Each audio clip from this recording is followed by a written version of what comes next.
Hello.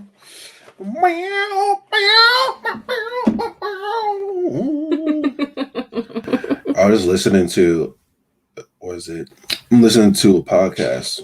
What's his name? Brad Lee, Mm-hmm. who is awesome, dropping bombs. But he said the funniest thing, he's because the guest that he had, they were talking about creating different shirts.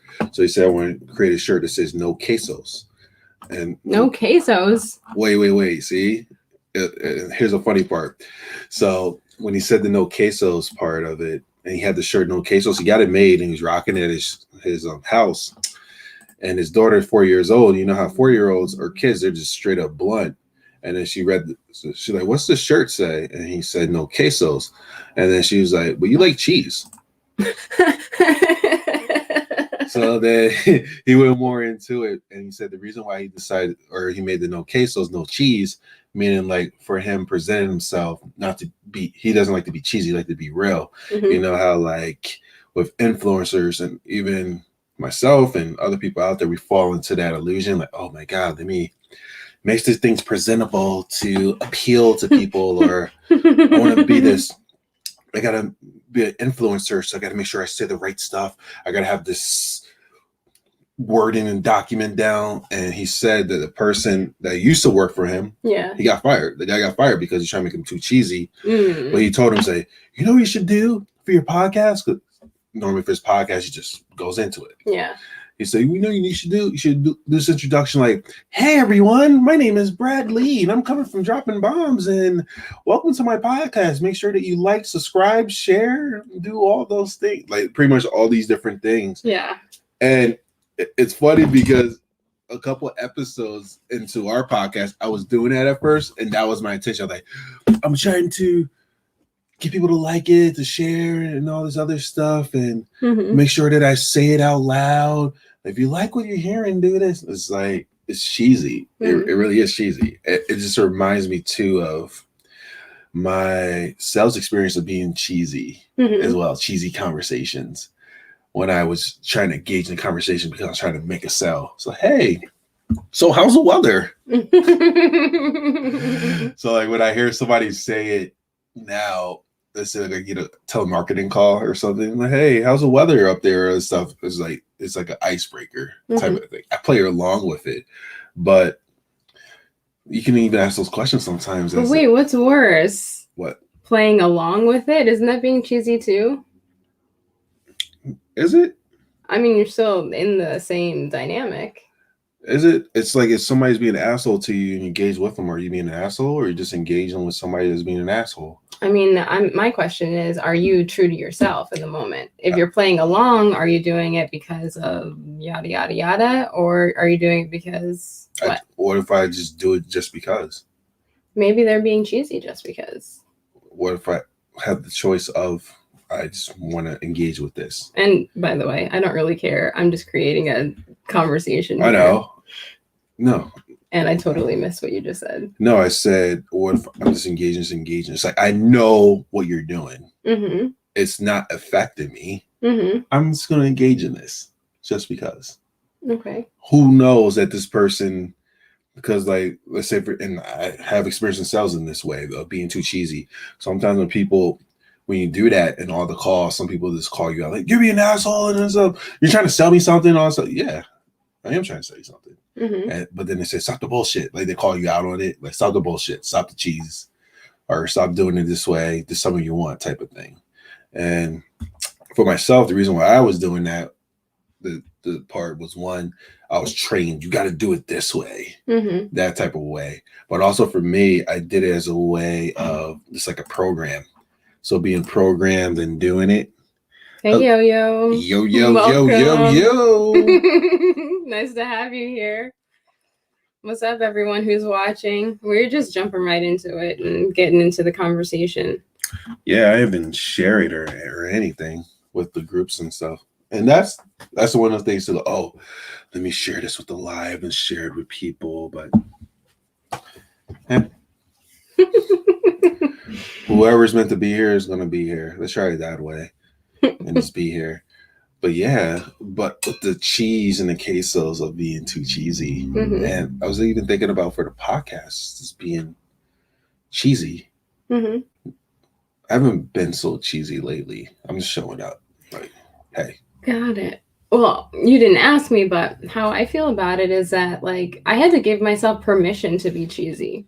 Because, like, you know, a lot of times the way that I talk, I happen to be particularly enunciated, and I like to use big words sometimes because that's just what's on the tip of my tongue. Or I might say the word fuck, but I'm not doing it like with a motive. I'm just being self-expressive, and this just happens to be how I express myself. And some people may consider that to be cheesy, and I get to be okay with that. Like, I get to be who I am without putting a label on it or avoiding being some kind of way because it might rub another person another way. Yeah. And like for myself, I'm more predominantly on the cursing side and straight to the point type of thing. But when you mentioned using the big words and stuff, I used to use big words a lot in conversations to try to make myself feel like, or make myself and others to perceive me, oh, this person is very knowledgeable. So it's well, at the same time, like if I'm talking to someone and they are familiar, like we have a background of relatedness from a particular area, let's say that it is like sports, then yeah, I'm gonna like speak the language, you know, and be in conversation with that person. You know, it's like, yeah, maybe there's some like sports lingo, you know, or whatever that comes up in the conversation. That to me is totally fine too. yeah. And that's just another segue of something that I just came across. And it's in terms of holding space to allow someone to heal and being able to speak to them in the healing way that matches where they're at in the moment, like where they're at right now. Mm-hmm. Not like where they could be or like where you feel like they should be, or maybe even your own healing journey where you came from. So you have like all this terminology that you can use at your disposal from your own journey, Mm-hmm. but being able to really just connect to someone in the moment for where they're at right there and to just guide them for wherever they are in the moment. That one's monumental too, because like it's easy to say to somebody like, you're in your ego, you're in a story, you're being angry, oh no, you're doing this or you're doing that, or you should do this or you should do that, Mm-hmm. compared to just being with them for where they're at right now and being curious with where they're at right now. Mm-hmm. So most of the time, us just being able to acknowledge where we're at and to be acknowledged and heard and told that is okay, that's healing right there. True. Very true. Was there a question that you wanted to ask? What question? Question that's the title of this podcast or whatever this is. Magical moment? Oh, yeah. So this is a question I got in meditation this morning. And whoever's listening, feel free to share your response to this too. And yeah, listen to this. Listen to this question. So as I was in meditation, this question came to me and it was just simple, but yet it was like one of those simple questions that make you say like, why the fuck did I think that? So the question was, if Jesus and Buddha were physically alive today, like how we are right now in this moment, what would their favorite Netflix show be? Mm-hmm. I've got an answer. Go ahead. And also, I just want to give y'all a chance. For the people that are watching, feel free to comment. I'm like so excited to read what it is that's running across your mind right now. Yeah. So the first thing that came across my mind when you asked me this question earlier is that they would probably watch the most ratchet thing that's out there. Why? Because one of the purposes that I've intuited and experienced of this reality is to actually experience duality. So, in order to heighten that experience of duality, I think that they may reach for the most ratchet thing and potentially watch it with compassion. That's what I do. But wait, what's your answer to the question?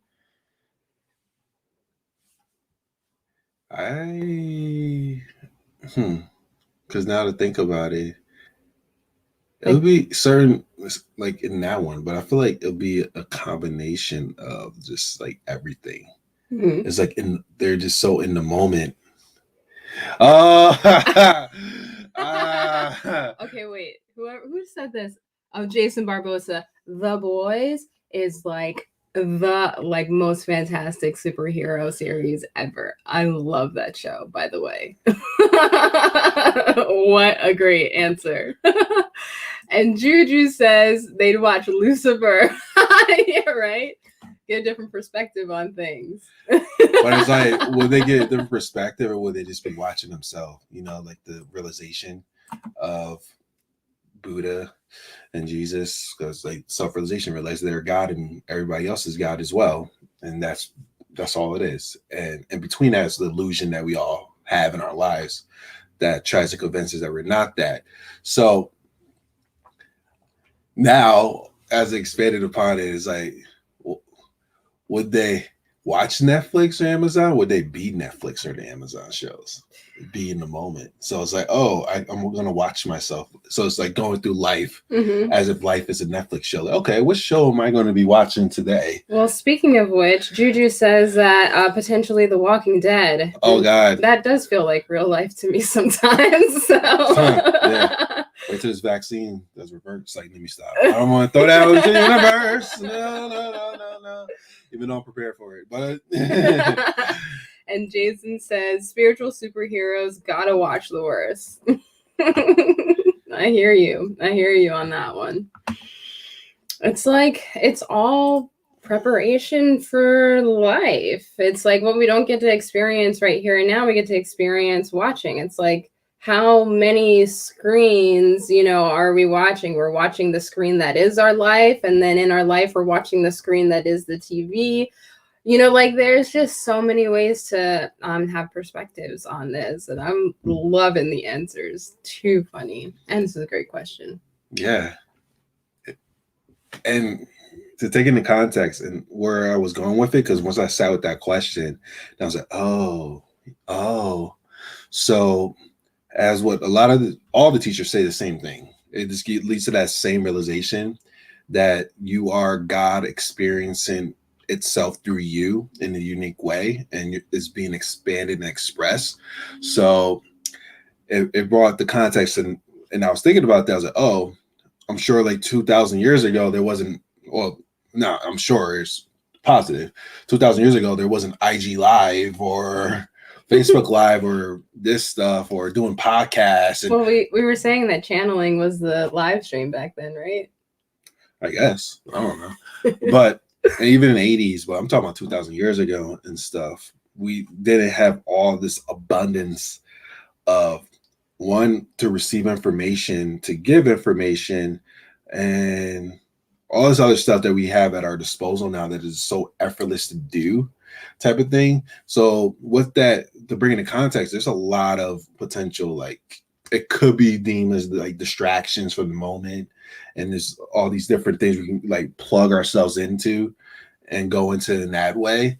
So that's why I started wondering, I'm like, Jesus and Buddha in this time now with all the teachers and stuff, I wonder like how, and it like goes more expanded. I wonder how, if they would do like IG Live. I want to do like a Facebook Live or things like that. And of course, like the message of Jesus got across the whole freaking globe. His message is expanded. The truth expanded so much like that. But like now, like you just see like from that little trickle effect to like all this stuff that's going on now, all the information that's out there for all of us to receive in every moment, no matter what. It's like no matter what is happening, we have like access to whatever we're going through to help us to get to that next step. It's monumental. But also to bring it back is like through this spiritual journey, it's for myself. I was judging myself for liking the ratchetness, liking to like hear the ratchetness or watch the quote unquote ratchet stuff or watch different shows besides doing my meditations, my chants, my yoga, and all this other stuff. And before I used to think like, oh, it's not spiritual for me to like not do spiritual stuff. It's not spiritual for me to say fuck. It's not spiritual for me to watch some Netflix or do this or do that. And once I sat with that, I acknowledge it. Like I'm judging myself for what I do. And I went through the stage of that because like there's different stages of it. You can look at that like, oh, I'm judging myself for what I do. I'm judging myself for what I do. I'm judging myself. Like you start potentially beating yourself up or like, oh, I'm judging myself for what I want to do. And then, like you always say, remove the rest of it, right? You said what? What you always say, to remove the rest of it, right? And be like, I'm judging. Yeah. Yeah. And then go from there. And the realization that I came to and I integrated, and I'm continually integrating it, is God is everything. God is infinite. Everything comes from this void. And also it's like there's different shades and different levels of infinite, but infinite is everything all simultaneously happen at the same time. So even that ratchetness that I like to watch, I'm watching God being expressed in the form of ratchetness. And it's all this energy being morphed into whatever way. But it's like being the observer. It's like watching a TV show or watching whatever I'm watching. It's as if God is watching the television. And as what I was saying before, when I say God is uniquely expressing itself through you, so the observer is God is in you, that energy, the energy who we all are, what we all have connected to each other. So it's like these eyes that I'm looking through is a television looking through. I'm looking through this television. But the cool thing about this television, and the question is like, what definition am I looking through, or perception and definition am I looking through? I'm looking through infinite, or I'm looking through it in a limited aspect based upon whatever I deem is correct in the moment. So like I'm judgmental, whatever it may be, or compared to looking through the eyes of just God, infinite observation and curiosity, and also looking through it in the eyes of innocence, not guilty of anything. Just like, oh, like this life is a fun ass experience. Like all these different experiences happen simultaneously in each moment. I'd love to read Juju's comment too. Juju says, ooh, they would be the most awesome reality show. Have Jesus and Buddha living in the house with the basketball wives, the desperate housewives, the mob boss wives, and a bit of love and hip hop. It would be amazing to hear them drop some knowledge live streaming. You know what they should have? What's that? Can you imagine it had like like the reality show, like Real World or whatever? So say, okay, for this season, we're gonna do Conscious World, in which we're going to get 10 different spiritual practitioners to live under one house together for whatever the set amount of time is. They're just all together, and then you get to really see some healing. I've witnessed it. Tell me more. I've witnessed it. Yeah, say more. So, say more. How'd you witness it? I've witnessed being in the house with many practitioners, and there's lots of healing that does happen. Like what? Like being able to evolve our conscious communication, like being able to let down our guards, and actually be vulnerable, while being a leader. There's so many things that happen. It's really kind of cool to watch. Kind of cool to watch. Should we segue into the ratchetness? Some more ratchetness?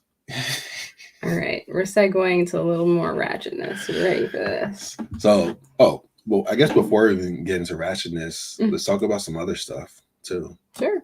So, like did we talk last? Oh yeah, we did. Never mind. I was about to say, we talked about the GameStop and AMC stocks, but like how now like the stocks are low and all these other stuff. But it's very interesting.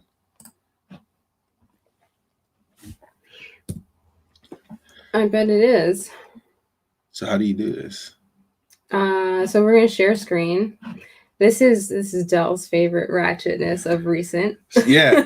So to give context about this, I don't know how many people know about this guy, but there's this. He calls himself the image consultant, but his name is Kevin Samuels. Mm-hmm. And I came across him because I saw on Instagram somebody just posted something of what he said to this girl. Of he was like, "Yo, you're average at best," because she's like, I am a 10, I'm a dime," and what he was doing in a pretty harsh way was bringing to a reality context of the ranking. I guess a 1 to 10 ranking is more than just like the physical appearance, but it's like the or physical or tangible things I have education or other stuff, but it's like internally, like what is your beingness with it?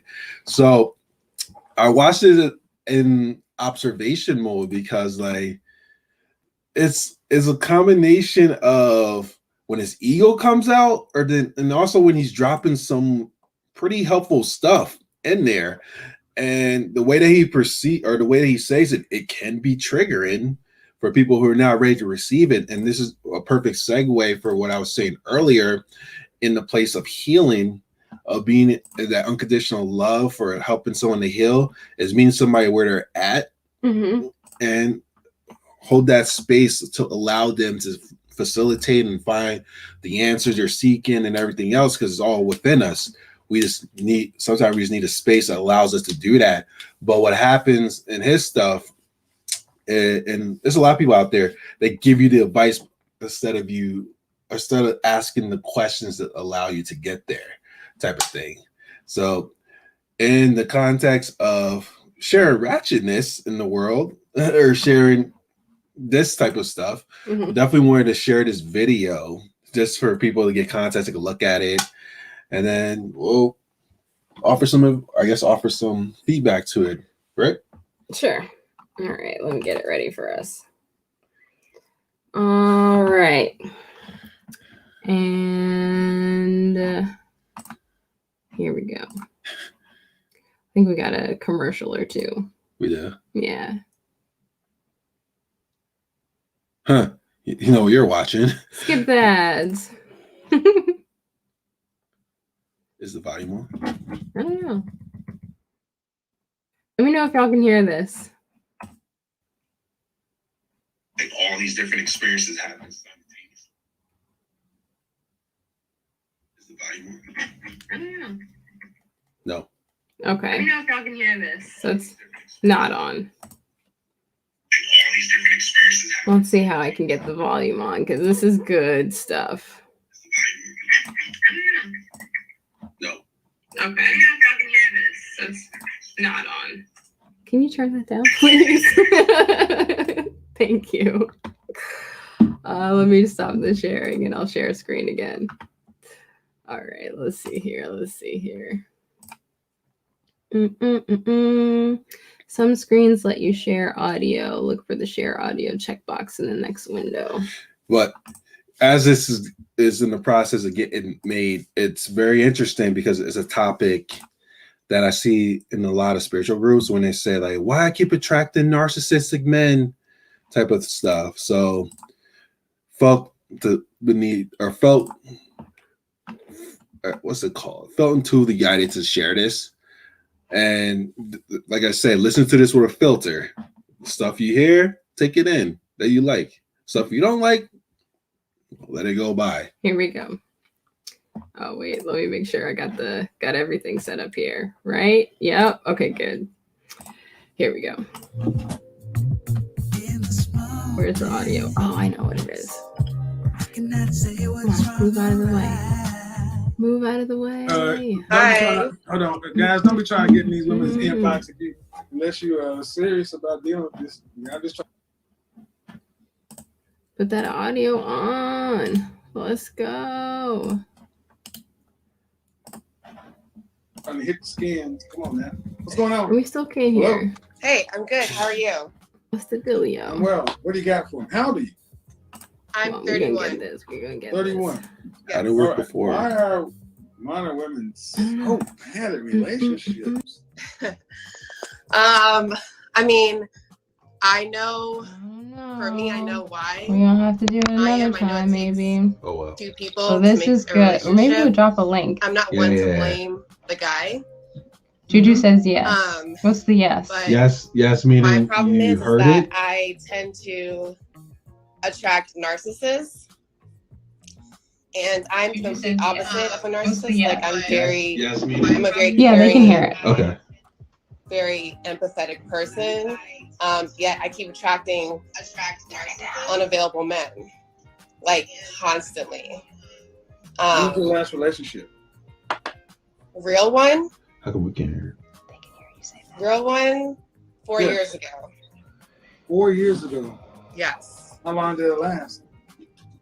It lasted 3 years. Was he a narcissist? No. Why'd you leave him? I actually, well, let's just say it didn't work out because I messed up. I was the one who messed up. What does that mean? I cheated.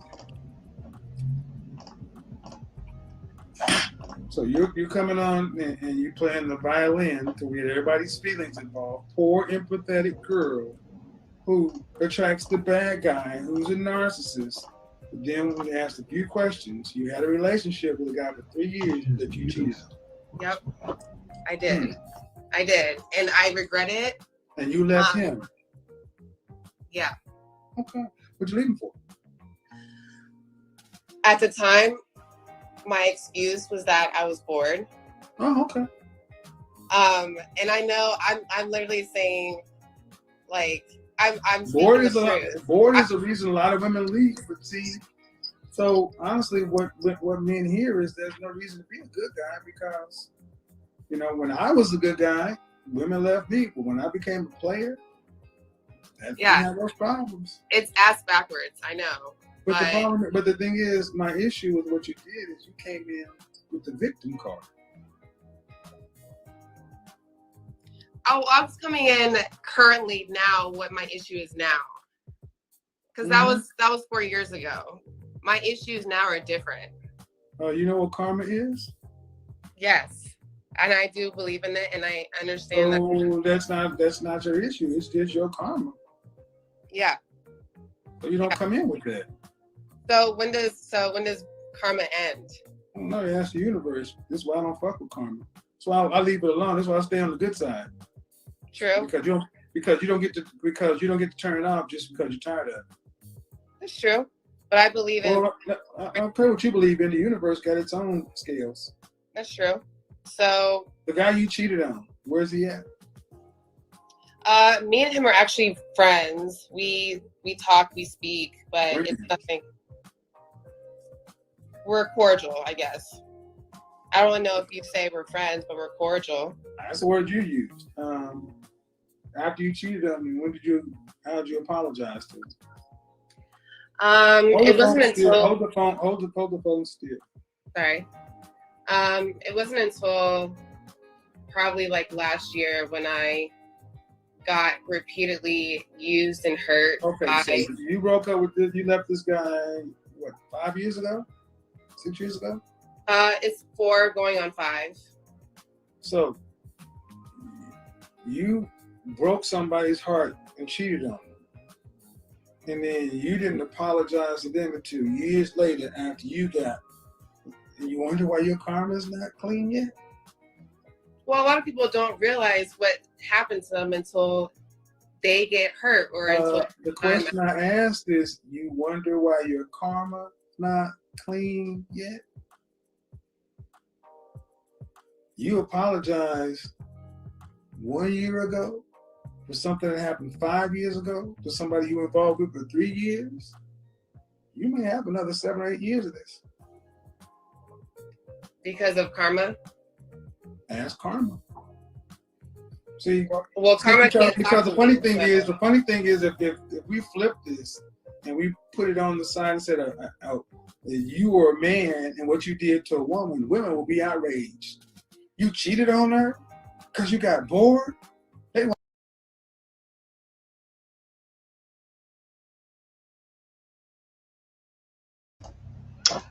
Okay. Welcome into my world, or part of my world. Some of the stuff that I like to listen to or observe and that, but it's very interesting in that situation.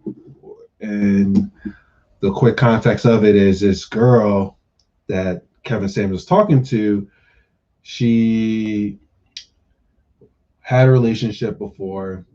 Guy was boring, and with the guy, or I guess the guy being boring, she decided to go out. The relationship started to cheat and things, and also leave him.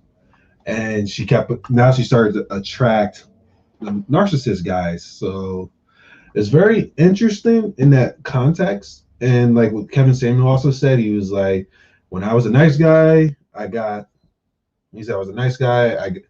I got dumped and cheated on, all this other stuff. And then when I started becoming the player type of thing, that's when I started attracting more women and things like that.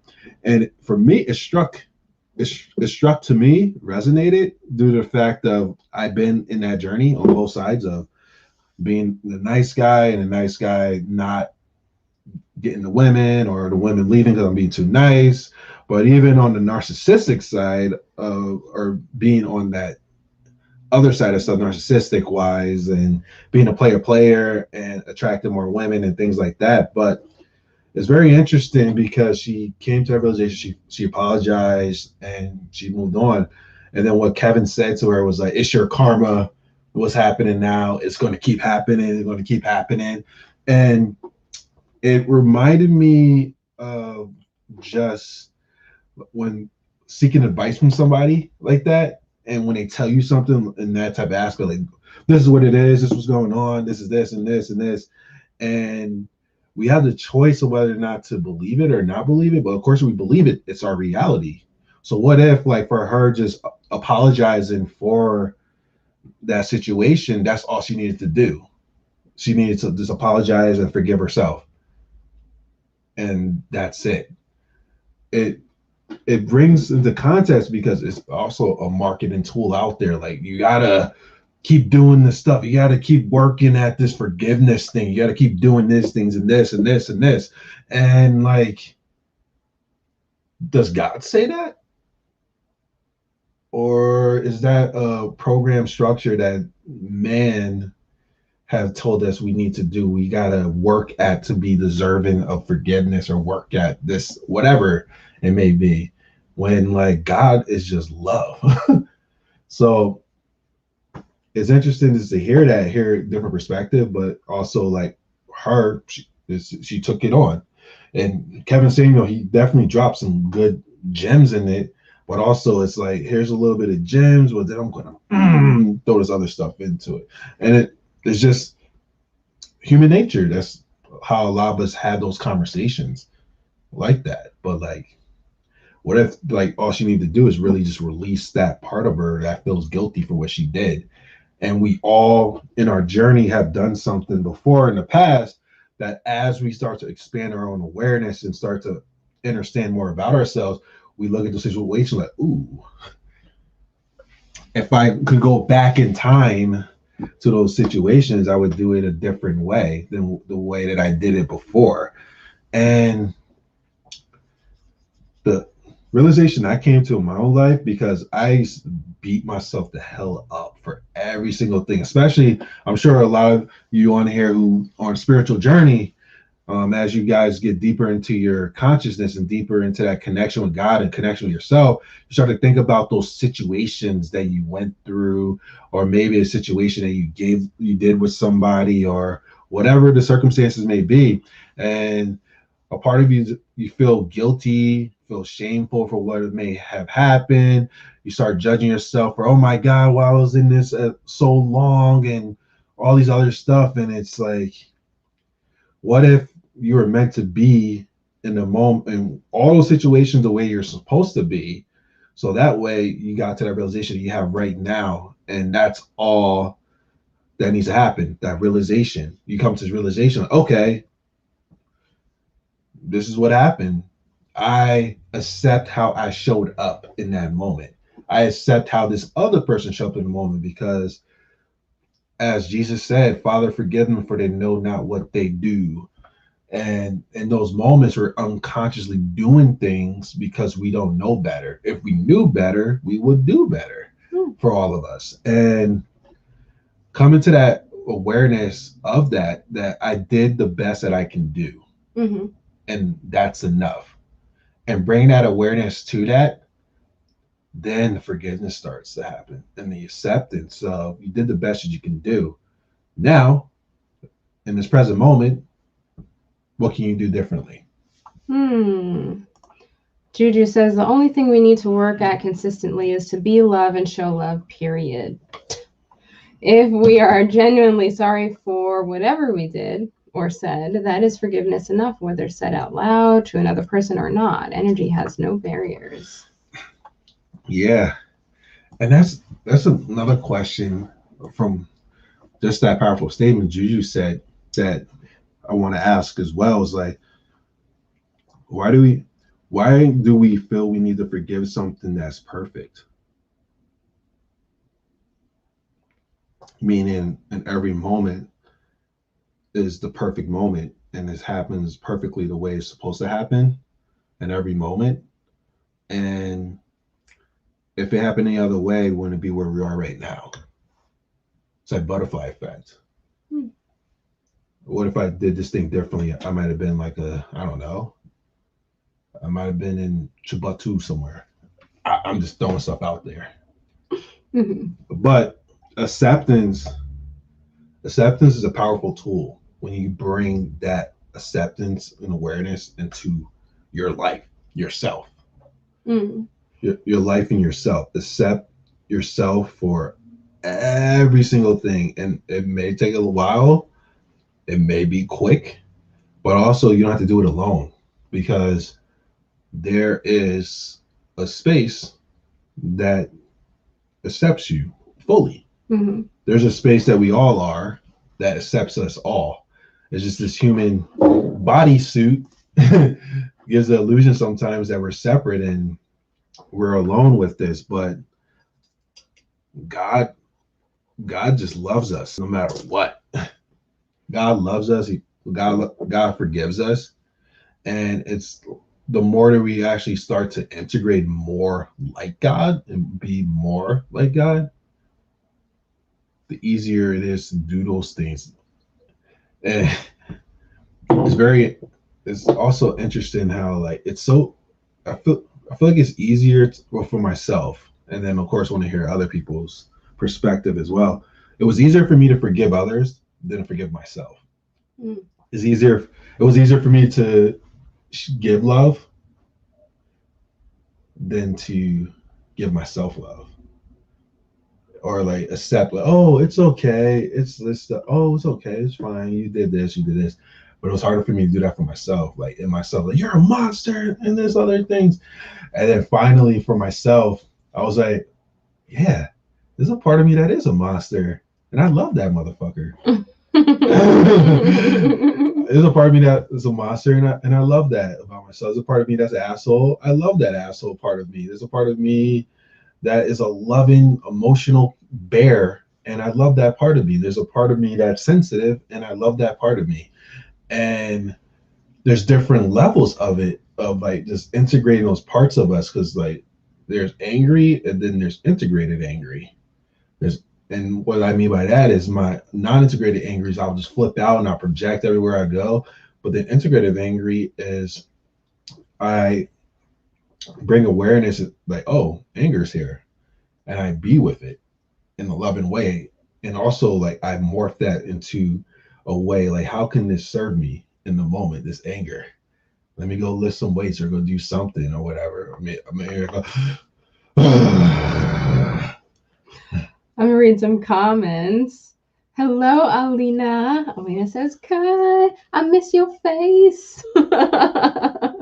Yes, thank you so much for being here and dropping in when we're having these conversations. I love that it's actually a dialogue between us and y'all. So keep those comments coming. And Jason says, wow, funny. I showed up for some relief and a good conversation, and Del is telling me to be God. He certainly is. And also wanted to answer the question myself, because we're gonna conclude soon here, and that is that forgiving to me looks a little bit different. The way that I work,